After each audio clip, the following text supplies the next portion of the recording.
أعوذ بالله من الشيطان الرجيم. بسم الله الرحمن الرحيم.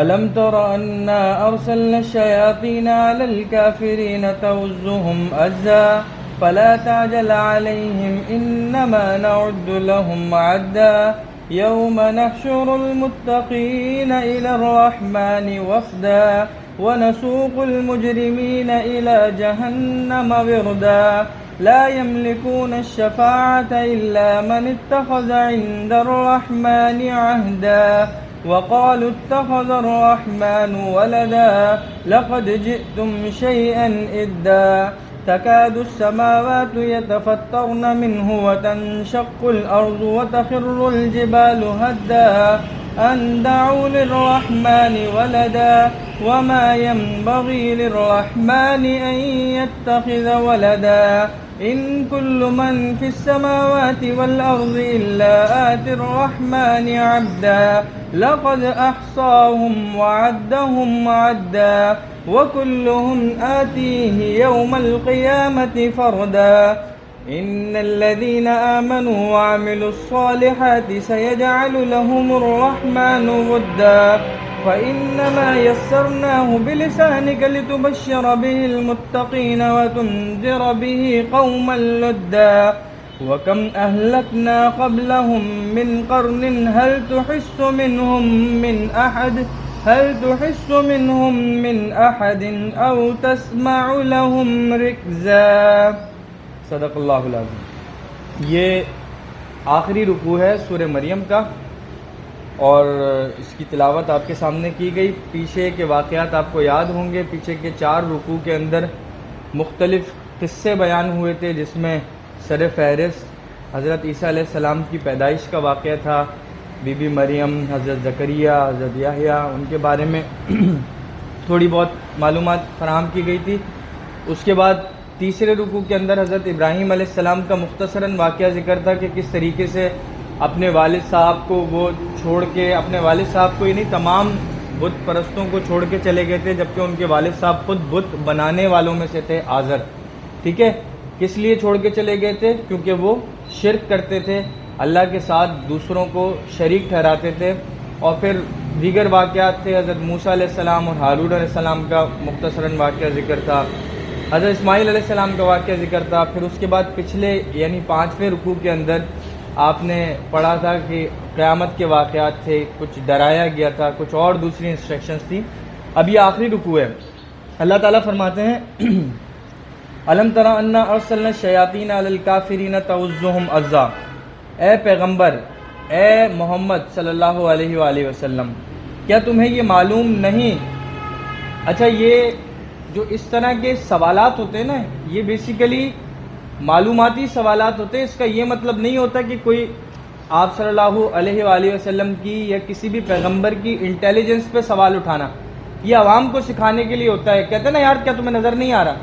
اس کا یہ مطلب نہیں ہوتا کہ واقعی سامنے والا بندہ آنکھیں بند کر کے بیٹھا ہوا ہے. اس کا مطلب ہوتا ہے کہ ایک چیز کی طرف فوکس کروانا مقصود ہے. بات سمجھ میں آ رہی ہے؟ تو یہاں پہ یہ جو علم ترا ہے نا، یہ اس کا ایکچوئل لغوی مطلب یہ ہے کہ تم نے نہیں دیکھا. جیسے ہم پڑھتے ہیں علم ترا کیف فعل ربک باصحاب الفیل، کیا تم نے نہیں دیکھا کہ تمہارے رب نے اصحاب فیل، ہاتھی والوں کے ساتھ کیا کیا؟ یعنی جو کعبے کو مسمار کرنے آئے تھے، حملہ کرنے کے لیے آئے تھے. تو یہاں پہ علم ترا وہی اسی معنی میں استعمال ہوا ہے، لیکن ترجمہ اس کا ہم کر رہے ہیں کیا تمہیں نہیں معلوم. یعنی ایک بات معلوم ہے، بس یہ بات اسپیشلی ذکر کر کے تمام امت کا اس طرف دھیان لگانا مقصد ہے، فوکس اس طرف ڈائیورٹ کرنا ہے. کس چیز کی بات ہو رہی ہے؟ پیغمبر کیا تمہیں یہ نہیں معلوم کہ ہم نے کافروں پر شیاطین چھوڑ رکھے ہیں جو انہیں برابر اکساتے رہتے ہیں. اچھا، ایک دفعہ کسی موضوع کے درمیان میں تھوڑا سا بیٹا پیچھے ہو جائیے، شاباش. ایک دفعہ کسی موضوع کے درمیان میں ہم نے ایک آیت تلاوت کی تھی، پیچھے غالباً سورہ کہف کے اندر گزری تھی یا سورہ مریم کے اندر ہی تھی. اس میں آپ کو ایک بات میں نے بتائی تھی کہ ہر انسان جب پیدا ہوتا ہے نا تو اس کے ساتھ ایک فرشتہ اور ایک شیطان الاٹ کر دیا جاتا ہے. شیطان کا زندگی بھر کام یہ ہوتا ہے کہ جب وہ بڑا ہوتا ہے، جیسے جیسے وہ اپنی زندگی میں سفر کرتا ہے تو اس کو جو ہے وہ برے آئیڈیاز دیتا رہتا ہے، بری چیزوں کی طرف دھیان لگاتا رہتا ہے. اور جو فرشتہ اللہ تعالیٰ کی طرف سے دیا گیا ہوتا ہے اس کا کیا کام ہوتا ہے کہ وہ اچھی چیزوں کی طرف ڈائیورٹ کرتا ہے دھیان کو. ٹھیک ہے، یا پھر برے کام انسان کرنے کا ارادہ بنا لیتا ہے تو وہ فرشتہ اس کو ان برے کاموں کے کرنے سے روکنے کے لیے ہوتا ہے. یہاں اس چیز کو خصوصیت کے ساتھ کافروں کے بارے میں بیان کیا جا رہا ہے کیا تم نہیں جانتے، کیا تم نے نہیں دیکھا کہ اللہ تعالیٰ نے ہم کافروں کے ساتھ شیاطین چھوڑ رکھے ہیں جو انہیں برابر اکساتے رہتے ہیں. یہ بھی دشمنی کا ایک انداز ہے، یہ بھی نفرت کا ایک انداز ہے. کیا کہ جب ایک لمٹ کے بعد، یہ بالکل ایسا ہے کہ جیسے آپ کسی کو سمجھاتے ہو وہ نہیں سمجھتا، وہ ایسے کہ ایسے ہی اپنی زندگی کو گزارتا رہتا ہے، پھر آپ کہتے ہو یار ٹھیک ہے بہت دوستی نبھا لی اس سے ہم نے، اب نہیں سمجھ رہا تو اچھا ہے اس کو اور غلط کام کرنے کے موقع فراہم کرو تاکہ کسی دن پھنسے اور کھڈے لائن لگ جائے. بات سمجھ میں آ رہی ہے؟ تو آپ نبیوں کے ذریعے سے کافروں کو سمجھانے کی کوشش کی گئی، کتابوں کے ذریعے سے یعنی جو 4 ہولی بکس ہیں ان کے ذریعے کافروں کو سمجھانے کی، ٹریک کے اوپر لانے کی کوشش کی گئی. لیکن جب ایسا نہیں ہوا تو پھر اللہ تعالیٰ نے، جیسے پیچھے آپ پڑھ کے آئیں کہ کافر جو دوسری مخلوقات اور کافر ہیں ان کے لیے اللہ تعالیٰ فرماتے ہیں جہنم بھی تو اللہ تعالیٰ نے ہی بنائی ہے نا، اس کو بھی تو بھرنا ہے نا. وہ ایک آیت ہے لَأَمْلَأَنَّ جَهَنَّمَ مِنَ الْجِنَّةِ وَالنَّاسِ أَجْمَعِينَ، کہ بھائی انسانوں اور جنات سے اللہ تعالیٰ جہنم کو بھر دے گا. وہ بھی اللہ تعالیٰ کی مخلوق ہے جہنم، وہ بھی اللہ تعالیٰ کی پیدا کردہ ہے. تو ایسا تو نہیں ہو سکتا کہ ایک مخلوق بالکل بھوکی پیاسی رہ جائے. اگر سارے ہدایت پا جاتے تو جہنم کا پیٹ کون بھرتا؟ تو یہ شیاطین چھوڑے گئے، جو بچ جاتا ہے وہ یا تو ہدایت پا جاتا ہے، مسلمان ہو جاتا ہے، جو نہیں بچتا تو سمجھ لیجئے کہ وہ جتنا برا تھا، جتنا خراب تھا، جتنا میلا تھا وہ اس سے زیادہ خراب ہو جاتا ہے. کس وجہ سے؟ کیونکہ شیطانی ٹیم اپنا مکمل کام سر انجام دے رہی ہو. بات سمجھ میں آ گئی؟ آگے فرماتے ہیں فلا تعجل علیہم، آپ ان کے معاملے میں جلدی نہ کیجئے. ان کے معاملے میں؟ کافروں کے معاملے میں. یعنی آپ کو اگر یہ پریشان کر رہے ہیں، تنگ کر رہے ہیں تو آپ ان کے معاملے میں زیادہ پریشان مت ہوں. آپ کے ذمے جتنا ہے اتنی ہی محنت کریں. سورہ قصص ہے 20ویں سپارے میں، اس میں ایک آیت ہے انک لا تہدی من احببت. آپ صلی اللہ علیہ وسلم آپ ہر اس بندے کو ہدایت نہیں دے سکتے جس کو آپ چاہیں. بات سمجھ میں آ رہی ہے؟ مکہ کے اندر آپ صلی اللہ علیہ وسلم جب تبلیغ کرتے تھے بہت سارے لوگ مان جاتے تھے، بہت سارے نہیں مانتے تھے، بہت سارے قریبی لوگ نہیں مانتے تھے. تو آپ صلی اللہ علیہ وسلم کو افسوس ہوتا تھا کہ یار یہ میرا چاچا ہے، یہ میرا ماما ہے، یہ میرا فلانا رشتہ دار ہے، ان کو نہیں پتا کہ جو میں لے کر آیا ہوں دین یہ برے کام کر رہے ہیں تو اس کا مطلب یہ جہنم میں جلیں گے. تو آپ صلی اللہ علیہ وسلم کی وہ خاندان والی محبت بھی تھی، رشتے والی محبت بھی تھی. تو آپ صلی اللہ علیہ وسلم انتہائی افسوس کا شکار ہو جاتے تھے. اور بعض دفعہ کوئی دشمن ہوتے تھے تو آپ صلی اللہ علیہ وسلم یا دوسرے صحابہ کو یہ ہوتا تھا یار کسی طرح جان بھی چھوٹے، ہلاک ہوں یہ لوگ، ان کو عذاب ملے کسی طریقے سے. تو ان دونوں صورتوں کے لیے یہ آیت اللہ تعالیٰ بیان فرما رہے ہیں کہ ہم نے ان کے ساتھ شیاطین چھوڑے ہیں، وہ خود ہی ان کو بربادی کی طرف لے کے چلے جائیں گے. فلا تعجل علیہم، آپ ان کے معاملے میں جلدی نہ کریں. بھائی جس کو اگر ہدایت کسی کو ملنی ہے تو اپنے وقت پہ ملے گی، کسی کو اگر عذاب ملنا ہے تو وہ بھی اپنے وقت پہ ملے گا. انما نعد لهم عدا، ہم تو ان کے لیے گنتی کر رہے ہیں، یعنی ان کی سزائیں شمار کر رہے ہیں یا ان کی عمریں شمار کر رہے ہیں. دونوں باتیں ہو سکتی ہیں کہ یعنی جتنے برے کام کر رہے ہیں ان کی گنتی ہو رہی ہے، سب جمع ہو رہے ہیں. یہاں لیفٹ والی سائیڈ والا جو فرشتہ بیٹھا ہوا ہے سارے برے کام نوٹ کرتا جا رہا ہے. یا پھر یہ آپ یوں سمجھیں کہ جلدی نہ کریں، بھائی جس وقت ان کا ہلاک ہونے کا وقت آئے گا اسی وقت ہلاک ہوں گے، تب تک ان کو برے کام کرنے رہیں تاکہ ایک ساتھ پھنسے اور بڑے جرم کے اندر پھنسے. بات سمجھ میں آ گئی؟ آگے کہتے ہیں یوم نحشر المتقین الی الرحمن وفدا، اس دن کو نہ بھولیں، اس دن کو. اچھا دیکھو، کوئی بھی کتاب نازل نبی پر ہوتی ہے اس کا مخاطب جو ہے وہ نبی ہوتا ہے ڈائریکٹ، یا اس وقت کے مسلمان ہوتے ہیں کہ نبی کو کہا جاتا ہے آپ اپنے لوگوں کو سمجھا دیں، لیکن وہ ہوتی پوری امت کے لیے ہے. تو یہ جتنی ساری باتیں ہیں یہ ہمارے لیے بھی ویسے ہی سیم ہیں جیسے اس وقت کے صحابہ اکرام کے لیے یا اس وقت کے دور کے مسلمز اور نان مسلمز کے لیے نازل ہوئی تھی. بات سمجھ میں آ رہی ہے؟ کہتے ہیں اس دن کو نہ بھولیں جس دن ہم سارے متقی لوگوں کو مہمان بنا کر خدائے رحمان کے پاس جمع کریں گے. سارے نیک لوگ اللہ کے پاس وفد کی صورت میں جمع ہوں گے. کہتے ہیں الی الرحمانی وفدا, وفد کی صورت میں مہمان بنا کر جمع ہوں گے. دیکھو نیک لوگوں کے لیے اللہ نے کیا لفظ استعمال کیا؟ مہمان بنا کر جمع ہونا. کہتے ہیں وَنَسُوقُ الْمُجْرِمِينَ إِلَى جَهَنَّمَ وِرْدًا. سیم ایک دونوں آیت کی کنٹینیویشن کے اندر آپ دیکھیں, ایک جگہ انعام و کرام والے لوگوں کا ذکر ہے تو ان کے لیے مہمان کا لفظ آیا, دوسری جگہ کہہ رہے ہیں وَنَسُوقُ الْمُجْرِمِينَ إِلَى جَهَنَّمَ وِرْدًا, مجرموں کو پیاسے جانوروں کی طرح کھینچ کر ہانک کر لے کر آیا جائے گا دوزخ کی طرف. نسوق کا مطلب ہوتا ہے ہم کھینچیں گے, جیسے نہیں گائے بکری آپ لوگ ٹہلانے کے لیے لے کے نکلتے ہیں, وہ نہیں چل رہی ہوتی تو آگے سے کھینچتے ہیں, اس کو کان پکڑ کے کھینچتے ہیں, کوئی موہرا پکڑ کے کھینچتے ہیں, پیچھے سے ڈنڈا مارتے ہیں. تو یہ سچویشن ہوگی, جو برے لوگ ہوں گے ان کو کھینچ کر جہنم کی طرف لے کے جایا جا رہا ہوگا. کون کھینچ رہا ہوگا؟ فرشتے کھینچ رہے ہوں گے اللہ کے حکم سے, جو جہنم میں لے جانے کے ذمہ دار ہیں, اور جو نہیں چل رہا ہوگا اس کے ساتھ پھر اسی طرح کا سلوک کیا جا رہا ہوگا. بلکہ شاید آپ لوگ قربانی کے جانوروں کے ساتھ تو بہت اچھا سلوک کرتے ہیں کیونکہ وہ آپ کا اپنا جانور ہوتا ہے. وہاں جب ہم سزا یافتہ مجرم ہوں گے, اللہ معاف کرے اللہ نہ کرے کہ ایسا ہو, لیکن اگر ہوں گے تو اس سلوک کے ساتھ ہمیں جہنم میں لے کے جایا جائے گا. اور پیچھے کے رکوع میں آپ پڑھ کر آئیں کہ جہنم میں آپ کو گھٹنوں کے بل گرایا جائے گا. وَتَرَى كُلُّ أُمَّةٍ جَاثِيَةٍ, سورہ جاسیہ میں بھی ہے اور پیچھے سورہ مریم کے اندر بھی آپ ایک جگہ پڑھ کر آئیں کہ گھٹنوں کے بل جو ہے نا وہ گرایا جائے گا, انسلٹنگ وے کے اندر, بے عزت کرنے کے طریقے سے. کہتے ہیں لا یملکون الشفاعۃ الا من اتخذ عند الرحمن عہدا, لوگوں کو کسی کی سفارش کرنے کا اختیار بھی نہیں ہوگا. الا من اتخذ عند الرحمن عہدا, اس کا مطلب ہے سوائے ان لوگوں کے جنہوں نے خدا رحمان سے کوئی اجازت حاصل کر لی ہو.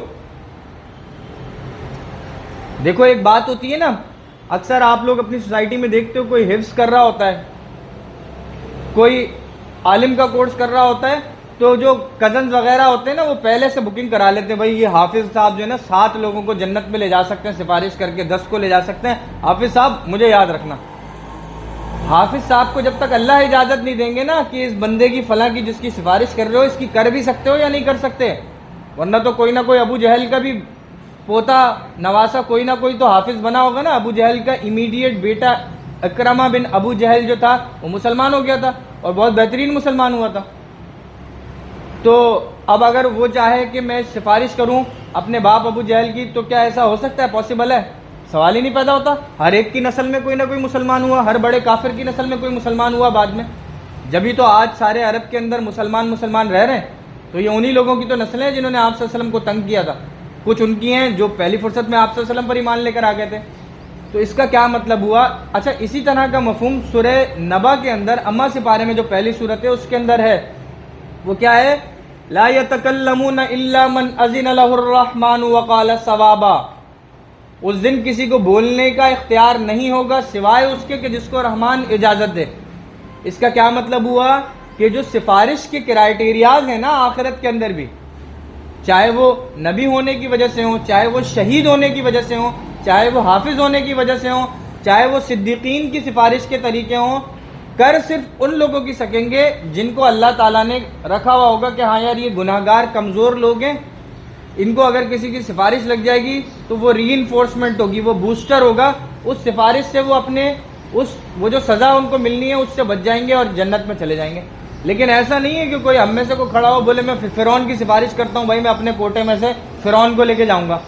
تو ایسا نہیں ہے, اللہ تعالیٰ نے پرمیشن ہی نہیں دے رکھی اس کی کوئی کسی نان مسلم کی سفارش کرنے کی یا کسی ایکسٹریم لیول کے گناہ گار کی سفارش کرنے کی. اس کے لیے ضروری ہے کہ وہ کی یعنی ایمان کی جو ہے وہ اس کو ملے اور وہ ایمان کے اندر داخل ہو, اس کے بعد پھر باقی کی چیزیں ہیں. ٹھیک ہے, تو کہتے ہیں لقد جئتم شیئا ادا. اچھا یہ سفارش والی بات اس وجہ سے بھی بیان ہوئی ہے کہ کیونکہ پچھلے رکوع کے اندر ہم نے 1-2 آیتیں پڑھی تھی, اس کے اندر آپ نے یہ بات سمجھی تھی کہ کافر جو تھے وہ اپنے جو چھوٹے کافر تھے نا ان کو کہتے تھے تم واپس, چھوٹے کافر سے مطلب سوسائٹی کے کمزور لوگ جو تھے ان کو کہتے تھے کہ تم واپس کافر ہو جاؤ مسلمان سے, اگر تو تمہارے کانسیپٹ کے حساب سے آخرت کے اندر حساب کتاب ہوا بھی نا تو ہم تمہاری سفارش کریں گے. وہ کہتے تھے یہ لات عزا منات جو ہمارے بڑے بڑے بت ہیں یہ ہمیں خدا سے اگر ہوتا بھی ہے نا اس طرح کا کچھ تو ہمارے خدا تمہارے خدا سے ہمیں بخشوا لیں گے. تو اللہ تعالیٰ نے اس چیز کا بھی یہاں پہ انکار کر دیا کہ بھائی کوئی سفارش کرنے جیسا اہل نہیں ہوگا، اور جو اہل ہوگا وہ بھی اس صورت میں کرے گا جب اللہ تعالیٰ کی اجازت ہوگی۔ آگے کہتے ہیں لقد جئتم شیئا ادا، ایسی بات کہنے والوں حقیقت یہ ہے کہ تم نے بڑی سنگین حرکت کی۔ سوری، ایک آیت پیچھے رہ گئی ہے، وقالوا اتخذ الرحمن ولدا، اور یہ لوگ کہتے ہیں کہ خدائے رحمان کی کوئی اولاد ہے۔ یہ گالی ہے اللہ تعالیٰ کے لیے، اس کو سمجھ لیجئے گا، اللہ تعالیٰ اس کو بار بار ریپیٹ کرتے ہیں جگہ جگہ۔ اور یہ لوگ کہتے ہیں کہ خدائے رحمان کی کوئی اولاد ہے، نعوذ باللہ۔ لقد جئتم شیئا ادا، ایسی بات کہنے والوں حقیقت یہ ہے کہ تم نے بڑی سنگین حرکت کی ہے، بہت بری بات کہی ہے۔ تکاد السماوات یتفطرن منہ وتنشق الارض وتخر الجبال ہدا۔ میں نے آپ کو سورت کے شروع میں بتایا تھا کہ اس سورت کی بھی خوبصورتی یہ ہے کہ ہر لفظ، ہر آیت جو ہے نا وہ الف کے اوپر ختم ہو رہی ہے، آپ نوٹ کیجئے گا۔ کہتے ہیں کچھ بعید نہیں کہ تمہاری اس سنگین بات کی وجہ سے آسمان پھٹ پڑے، تکاد السماوات، آسمان پھٹ پڑے، وتنشق الارض، زمین شق ہو جائے، زمین بھی پھٹ پڑے، یعنی اتنی سخت بات ہے یہ اللہ تعالیٰ نے کسی کو بیٹا بنا لیا یا اللہ تعالیٰ کی کوئی بیٹی ہے۔ کافر لوگ کہتے تھے فرشتے اللہ کی بیٹیاں ہیں، سورہ صافات میں ذکر ہے اس چیز کا غالباً، ٹھیک ہے، یا سوری سورہ صافات میں یا سورہ ہود میں، مجھے تھوڑا سا ذہن میں اس وقت ہے نہیں وہ آیت، ٹھیک ہے۔ تو اللہ تعالیٰ فرما رہے ہیں کہ اتنی سخت بات ہے کہ آسمان اور زمین پھٹ جانے چاہیے اس بات کے اوپر۔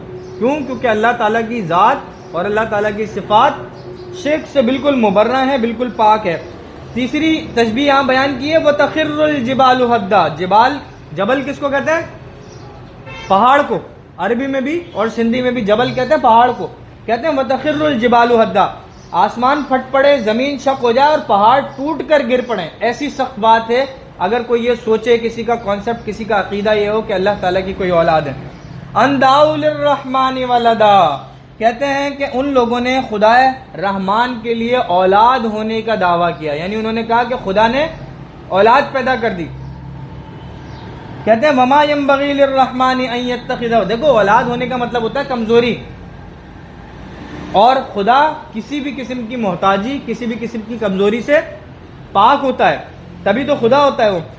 ان لوگوں نے خدا رحمان کے لیے اولاد ہونے کا دعویٰ کیا، حالانکہ خدا رحمان کی یہ شان نہیں ہے کہ اس کی کوئی اولاد ہو۔ اگر خدا کی کوئی اولاد تصور کی جائے تو آٹومیٹکلی یہ بات ذہن میں آئے گی کہ بھائی یہ اس کے اندر بھی گاڈ والی صلاحیتیں، گاڈ والی پاورز موجود ہوں گی، کرس بن جائے گا وہ کہ بھائی تھوڑی بہت تو پاور صلاحیتیں آئیں گی نا، پھر اس کی اولاد ہوگی تو اس کا مطلب کیا ہوا؟ اگر اس کے بیٹے میں بھی وہ صلاحیتیں آ گئیں، خدائی صلاحیتیں، تو وہ دو ہو گئے خدا، جبکہ دو تو ہو ہی نہیں سکتے۔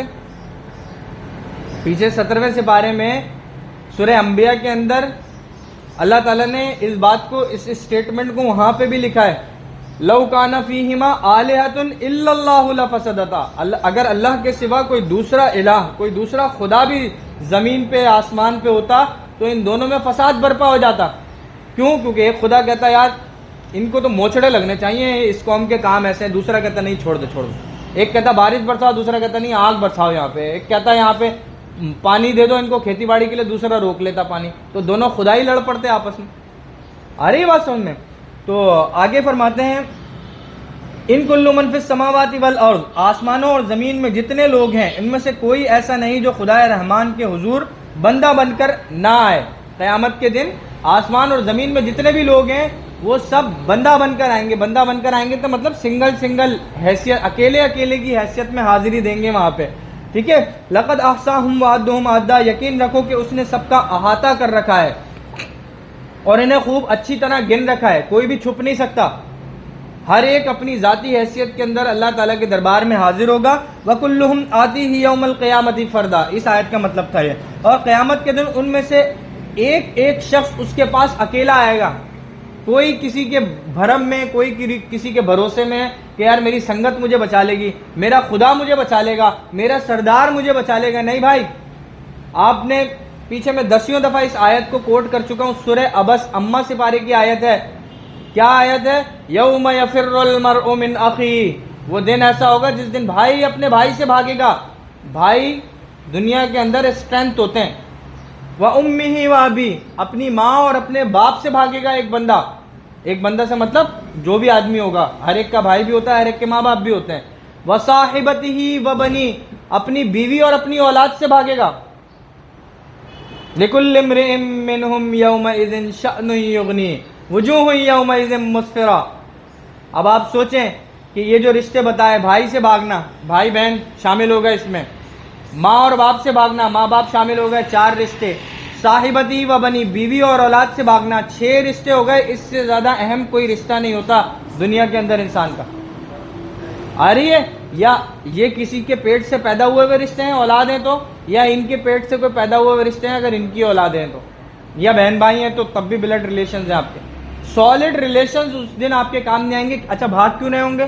بھاگ اس لیے رہے ہوں گے میں سوچوں گا یار یہ میرا بیٹا ہے، میں نے اس کے حق میں فلانی زیادتی کی تھی دنیا میں، ایسا نہ ہو یہ اللہ کے دربار میں مجھے پکڑ لے اور میری جو تھوڑی بہت نیکیاں ہیں وہ بھی اس کو مل جائے. ماں سے بھاگوں گا میں کہ یار ماں کے حق میں نے بدتمیزی کی تھی، بد تہذیبی کی تھی، بد سلوکی کی تھی، اللہ تعالیٰ سے میری شکایت کر دی ماں نے کیونکہ اس کا اکاؤنٹ جو ہے نا ڈیفیسٹ میں جا رہا ہے، تو ایسا نہ ہو کہ میری نیکیاں جو ہے نا ماں کے سامنے آ جاؤں، ماں کو یاد آ جائے اس نے فلانے دن میرے ساتھ جو ہے نا ایسی بدتمیزی کی. تو اس وجہ سے ہم سب بھاگ رہے ہوں گے. اس کا مطلب سب بندے اکیلے اکیلے. یہ بات وَكُلُّهُمْ آتِيهِ يَوْمَ الْقِيَامَةِ فَرْدًا، سنگل پرسنلی اللہ تعالیٰ کے دربار میں سب حاضر ہوں گے اپنا اپنا حساب کتاب دینے کے لیے.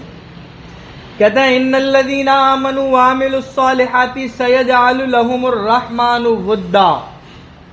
ہاں بے شک جو لوگ ایمان لے آئے ہیں اور انہوں نے نیک عمل کیے ہیں، خدائے رحمان ان کے دلوں میں محبت پیدا کر دے گا، ان کے دلوں میں، ان کے لیے دلوں میں محبت پیدا کر دے گا.